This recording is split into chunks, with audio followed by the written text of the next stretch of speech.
convicted murderer Danilo Cavalcante has finally been captured after a nearly 2-week-long manhunt in Pennsylvania.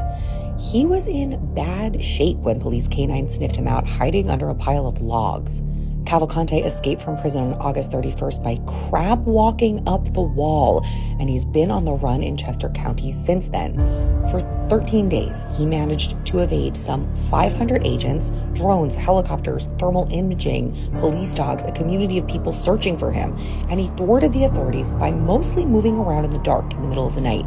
He also shaved his face so his appearance was different, and he stole supplies like food and clothing. On Monday, he even got his hands on a loaded rifle, which he pilfered from an open garage. Ultimately, he was finally caught, and Cavalcante is currently in police custody. Blood-curdling facts that you wish you never knew. Part 32. In 2018, 2 daycare workers were charged after a video surfaced of them running an underground toddler fight club. The women instructed at least 6 children to have full-on fistfights. The most isolated place on the planet is a little dot in the Pacific Ocean called Point Nemo. It's the furthest spot from any kind of land, and the closest civilization is 1,000 miles away. In 2019, filmmakers hired 3 young-looking actresses to pose as 12-year-old girls for a documentary about online predators. Over the next 10 days, they received a combined 2,458 messages from sexual predators. Sarcasm is actually illegal in North Korea. In 2007, a woman died after drinking a little over a gallon of water in 3 hours. And she did it in order to win a Wii. Of course. In 1963, a 6-year-old Michael Myers kills his sister Judith. He got sent to Smith's Grove Sanitarium, where he escaped 15 years later in 1978. After escaping, he went back to Haddonfield, Illinois, and just killed a bunch of people. Mainly babysitters, because it was the babysitter murders after all. Laurie Strode, however, managed to escape. Michael Myers was shot 6 times by Dr. Loomis. He fell out of a window, but when Loomis checked on him, he'd run off. Myers was soon captured though and went back to Smith's Grove Sanitarium, where he spent the next 40 years. He escaped again in 2018. Laurie, who'd been preparing for this, ended up having a massive battle with Myers with her family. Myers ended up trapped in a house which was then set on fire, but Myers being Myers, he managed to escape. We'll find out more on October 15th. She was in the hospital for 15 days because I couldn't let her go. She broke every bone in my daughter's face. Every tooth in the front of her face was gone. Her chin was split wide open. Her eyes was bulging out of her head. Her neck was broken. You had to be speeding. No way you was doing 30 miles. No, my daughter knew how to cross the streets. A whole week before this happened. This was the first day that I let her go anywhere by herself. This is Ronnie and Reggie Cray. Born within 10 minutes of each other on October 24th, 1933, the Cray twins always had the desire to be successful criminals. Both were keen amateur boxers, and they were called up to do national service in the British Army when they turned 18, though they often went AWOL and were soon dishonourably discharged. Now focusing all their attention on becoming criminal bosses, the Cray twins expanded into protection rackets, arson, armed robbery, and sales of black market cigarettes. In 1960, Ronnie Cray was in prison for 18 months for running a protection bracket. Whilst Ronnie was incarcerated, Reggie bought a nightclub called Esmeralda's Barn. The Crays used the club as a way of expanding their criminal activities into London's West End. In March 1969, both brothers were sentenced to life imprisonment for the murders of both George Cornell and Jack the Hat McVitie. Ronnie Cray died at the age of 61 on March 17, 1995. Reggie Cray died at the age of 66 on October 1st, 2000. Let me know if you'd like to hear more about this story. There's plenty. This is why you might not want to go camping in the middle of the Arizona desert. TikTok follower John said that he was out camping with 5 of his friends in the middle of the desert. They had just set up camp and it was getting dark, so they decided to go to bed for the night. Later that night, John was woken up by one of his friends who told him not to make a sound. John said that he asked him why, but all his friend would say was, "Trust me." He decided to listen. John and his friend were listening quietly when 10 seconds later, they heard something scream the words, "Help me." After waking everybody up, one of John's friends told him to pack up their valuables, because they didn't want to stick around to find out what exactly was screaming. 1 month later, John and the same friend who woke him up were having a conversation about what happened on that night. John's friend then explained that he had actually seen the thing that was screaming. He described it as a naked man or woman, and that he believes that the reason that it got lured to the campsite was because they forgot to put out their fire.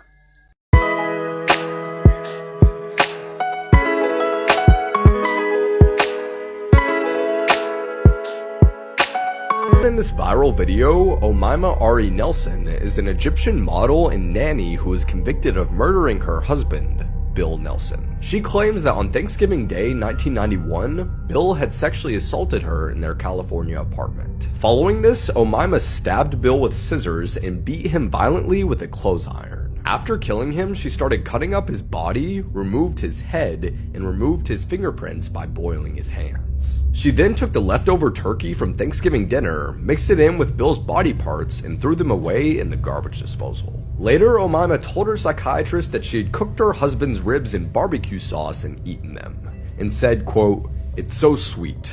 There's nothing sweeter than my husband's meat." Omaima was convicted of second-degree murder and is now serving 27 years to life in prison. The manager of the morgue at Harvard Medical School is accused of selling body parts on the black market. And wait till you find out where they were going. The guy's name is Cedric Lodge, and he and his wife were accused of stealing heads, brains, bones, skin, and other remains and taking them to their home in New Hampshire. And from that point, he would put them up online to sell them. Who do you think the buyer would be for these remains? Maybe it's for life-saving procedures or underground research? It's so bad. It's so bad. They were selling them to oddity shops who were bedazzling them and selling them on the internet. One of these stores was run by Katrina McLean. She runs Cat's Creepy Creations, and she was already being investigated by the FBI earlier this year for doing this. The official report said that the morgue director would let her come into the morgue and pick which person she wanted remains from, and then she would flip them and sell them at flea markets. Like, this is a real person who donated their body to science. And people weren't even hiding this. Like, look at this person who PayPal's the director for head number 7 and brains. This is just a nice reminder that there's no such thing as the ethical sourcing of human remains. Have you ever wondered how offenders choose their victims? I started thinking about this because I've been watching the Jared Fogle documentary, and in it he specifically explains how he targeted kids that came from turbulent homes, or kids that he knew he could gain their parents' trust. So I started looking into it, and I read about how Ted Bundy also had a very specific and surprising way that he would choose his victims. Sure, he wanted college-age brunettes, but he would also pick out victims based on the way that they walked. He said that he could tell a victim by the way she walked down the street, the tilt of her head, and the manner in which she carried herself. And it turns out that that is a thing. There is a way people can walk that makes them look like easy targets. And this is specifically for stranger attacks. So this is when a stranger picks you out of a crowd and is like, that is my target. This also applies to everyone. It's not just female victims. But the study says that when shown videos of different people walking, criminals would pick out the people who had uneven walking patterns. These tend to be people who look less coordinated while they're walking. But when people improved their coordination while walking, basically looking more confident while walking, they were looked at as less of a target. So head up, just look like you're going to a meeting wherever you go. This is the Green Man, aka Charlie No Face. He was a real man who's a real urban legend in Pennsylvania. So most of the time with urban legends, there's no real truth to them, but in the case of the Green Man, there is. So Raymond Robinson is Charlie No Face's real name, and when he was 8 years old, he sustained a life-changing injury. He was climbing an electrical pole trying to reach a bird's nest on this bridge pictured above, and he was injured severely by an electrical line. Miraculously, he actually survived this injuries, even though he lost his eyes, his nose, and his right arm. Now, this is a very tragic story, so throughout his entire life, Raymond stayed inside during the day because he felt like if he went out into the public, he would cause a panic. So instead of going out during the day, Raymond would go out for extremely long walks along desolate roads at night. This evolved into the urban legend of Charlie No Face or Green Man, and locals would actually go out in their cars at night searching for Raymond, trying to get a glimpse of the hermit. Now, Raymond was actually described by his friends and family as being one of the nicest people you could ever come across. He was the absolute opposite of scary. So on these long walks he would take, Raymond would try to avoid people. But occasionally he would stop and have a conversation with them or take a photo with them if they offered him beer or cigarettes. But unfortunately, multiple times while he was walking in the dark along these roads, he was struck by cars.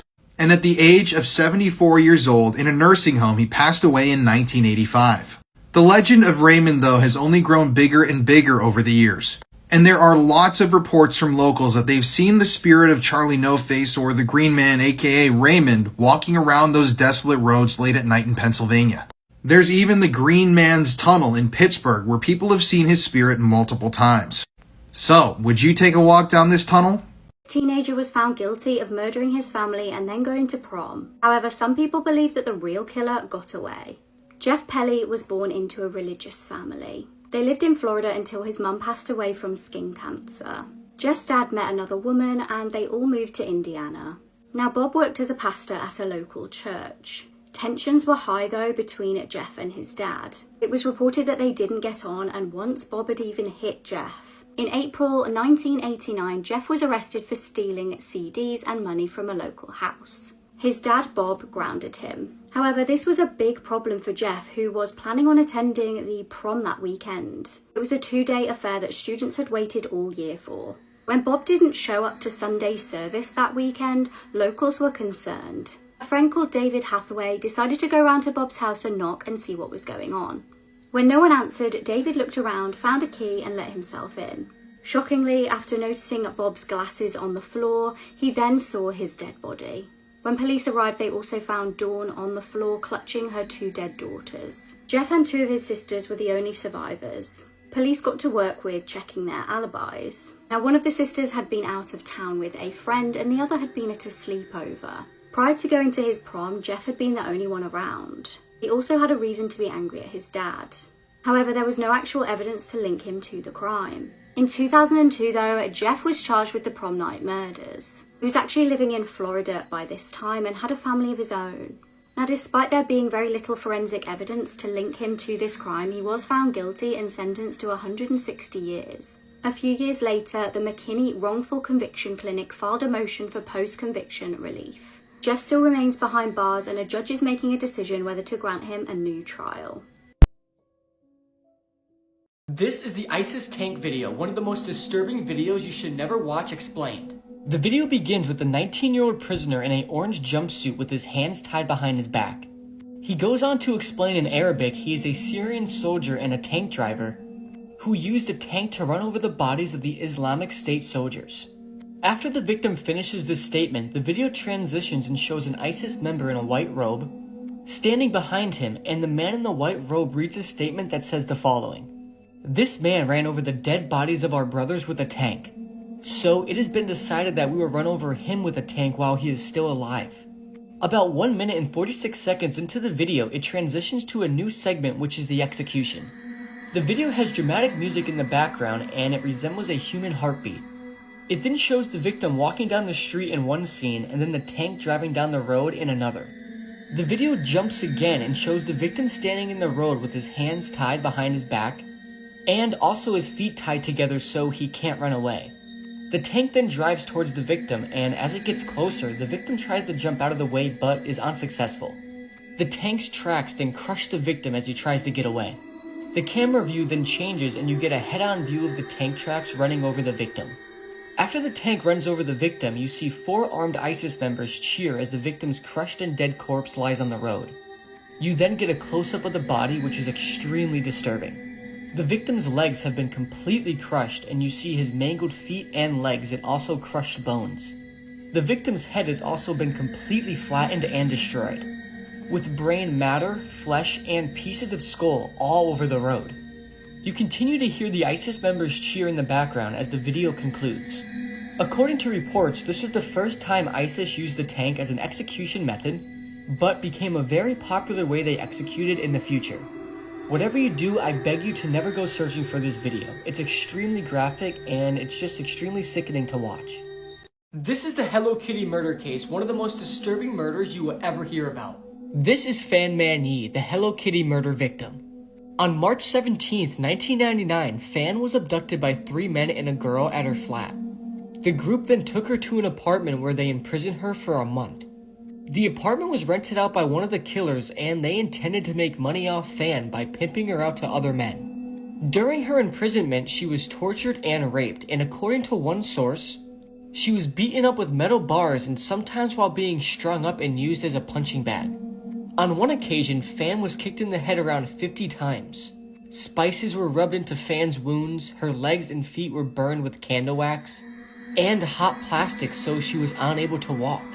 She was forced to consume human feces and urine, and she was also forced to smile and say she enjoyed her beatings. And if she refused, they subjected her to even harsher torture.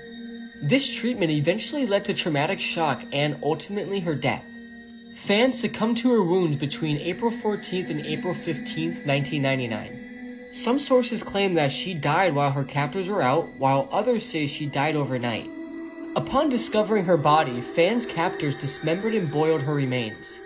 Her skull was sewed into a Hello Kitty doll filled with dead insects while the rest of her body was discarded. That is the picture of the Hello Kitty doll they used. And while this photo was taken, her skull was inside of it. Only her skull, one tooth, and some internal organs were recovered in a plastic bag. All three killers were sentenced to life in prison with the possibility of parole after 20 years. They are currently serving their life sentences as we speak. Fan Man Yi's captors treated her like she was nothing and degraded her so much. This case completely shocked Hong Kong and anybody else who ever read about it. This case just doesn't sit right with me, especially with what they did after they killed her. They literally just dismembered her entire body and placed her head in a Hello Kitty doll.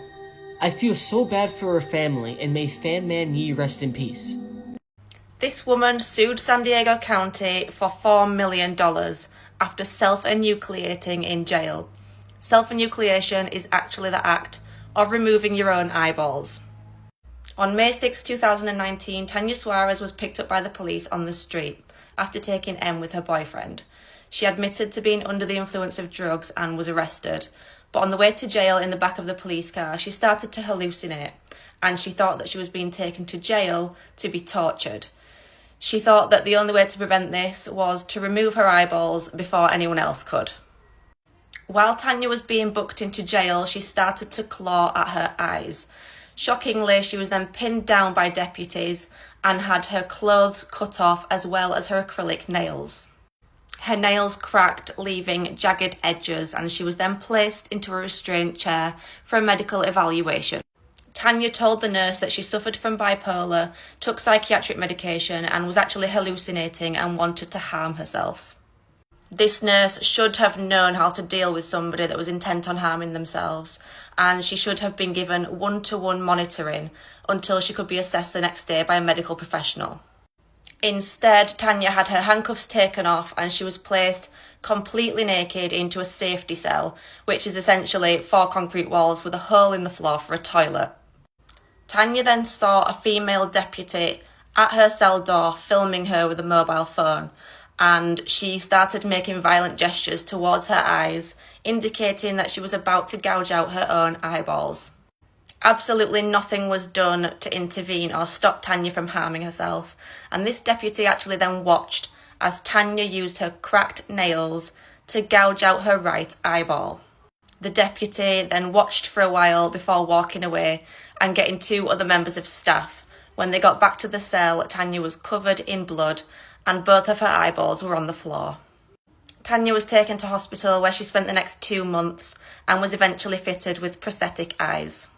In March 2020, Tanya successfully sued the county after arguing that they failed to intervene and prevent her from harming herself, and she was awarded $4.35 million.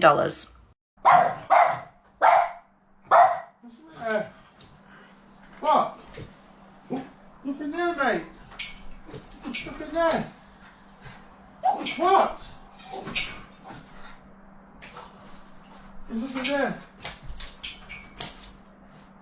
Here are 3 stories of Stranger Things in real life. Reddit user Liberated Man said that when he was about 12 years old, he woke up in the middle of the night to go to the bathroom. He walked across the hall to the bathroom, hit the lights, and was about to reach for the toilet when he glanced up and saw a face in the mirror. It wasn't his face. He said that it was as if someone was on the other side, standing to the right. with their face right next to the glass staring at him. He only saw it for the briefest moment, but it seared into his brain. He screamed and ran out to find his dad. His dad, of course, investigated and then calmed him down, or tried to. They had a prayer session because he was so freaked out. Eventually, he went back to sleep. He said that fast forward to his 30s, he had forgotten all about the event, until one night, while visiting, his dad quietly brings it up. He said, "Remember that one time you saw a face in the mirror?" It suddenly came back to him in a rush of a memory, sending a chill down his spine. He said, "Yeah, I remember." And then his dad said, "Well, sometimes I think about that night." He looked down at the floor with a serious expression, and then he said, "I saw it too." He went on to describe exactly what Reddit user Liberated Man had seen. Neither of them have any idea what it was. Apparently, when his dad went to investigate, he saw it and had a freak out of his own. And the prayer session was as much for his own nerves as it was his son's. Reddit user Allium Spaceship said that one time he was at a group meeting and something weird happened to the speaker. As she was standing there talking in the center of the circle, he said that it was like a sliver of time-space opened up and showed a completely different outfit than what she was really wearing. He said that it looked like there was a slice through thin air, starting from her belly button, curving over to her hip, and down her knee. He said that through that slit, she had a houndstooth pattern skirt on instead of brown slacks. He said that maybe that was what she was wearing in an alternate universe instead. He wonders why that happens or why he was even able to see that. TikTok user General El Gato said that one time he was home alone when he was 10 with his dog who hated him. He was playing Minecraft and then his dog started barking. He walked out of his room and he saw his dog standing on his hind legs downstairs. He said that he started crying and tried calling his mom, and then his dog said, "No one will believe you," and it smiled. He ran to his room and locked the door, and then his dog said again, "No one will believe you," and he heard glass break. He went to sleep, and when he woke up the next day, his dog had gone missing. Sentenced today for the murder of his stepson, Craig Crouch beat 10-month-old Jacob so severely that his injuries were likened to those of a car crash victim. Jacob's mother, Gemma Barton, had met Craig online when she was 4 months pregnant, and they quickly began a relationship, even referring to unborn Jacob as "our baby boy" just weeks after meeting each other. Jacob was born on February 17, 2020, and Craig was named as his father on the birth certificate. Jacob was a happy, healthy baby, seen smiling here at just a couple of months old.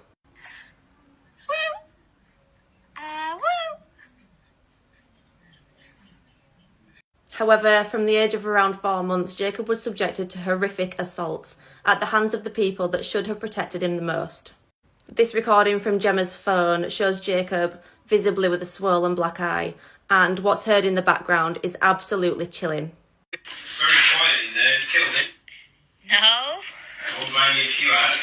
In the last few months of Jacob's life, there were at least 5 separate occasions in which he had his ribs broken.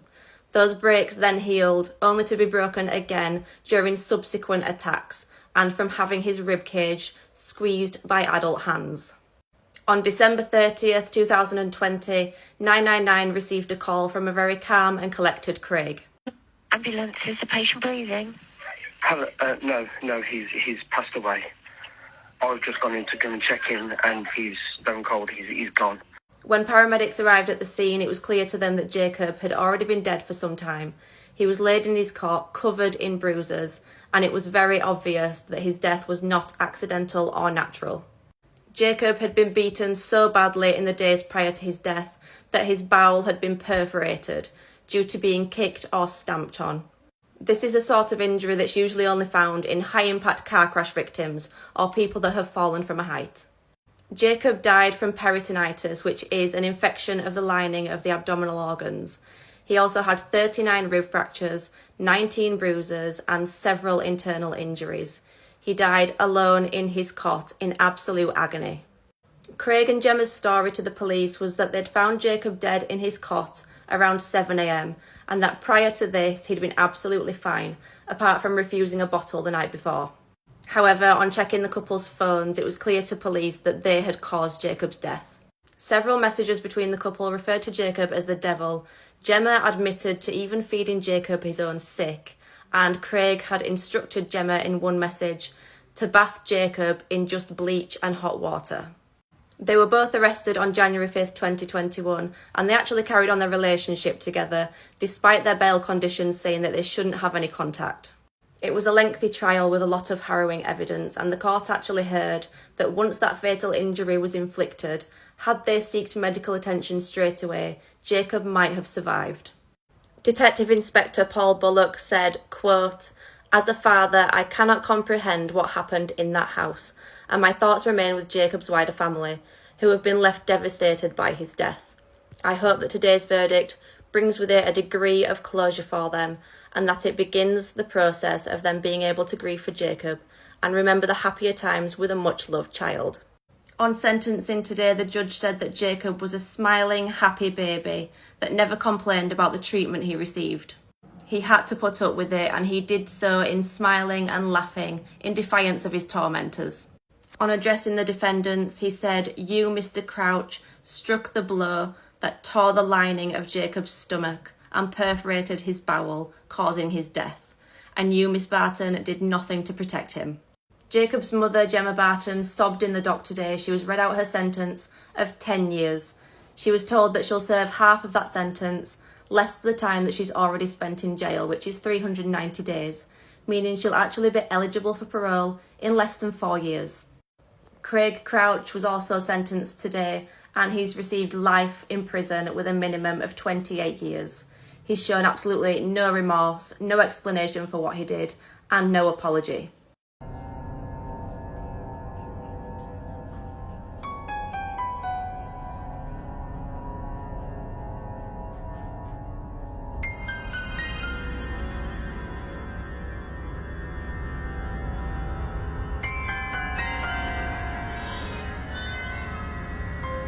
This woman screamed, "I don't want to die," as she was dragged to her death in a horrifying theme park incident. Kelty Byrne was a Canadian student animal trainer and competitive swimmer.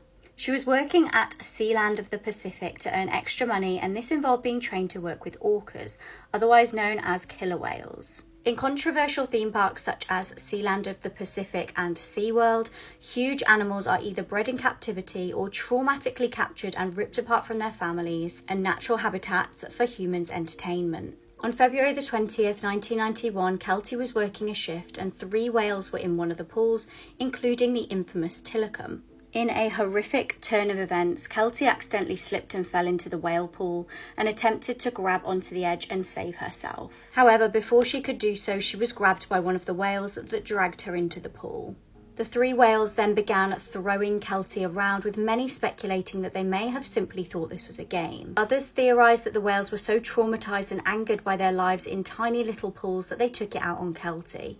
She was dragged under the water and then back up, screaming, "I don't want to die." After this horrific ordeal, she eventually drowned. It's reported that she was absolutely covered in bruises, was completely battered, and also covered in teeth marks.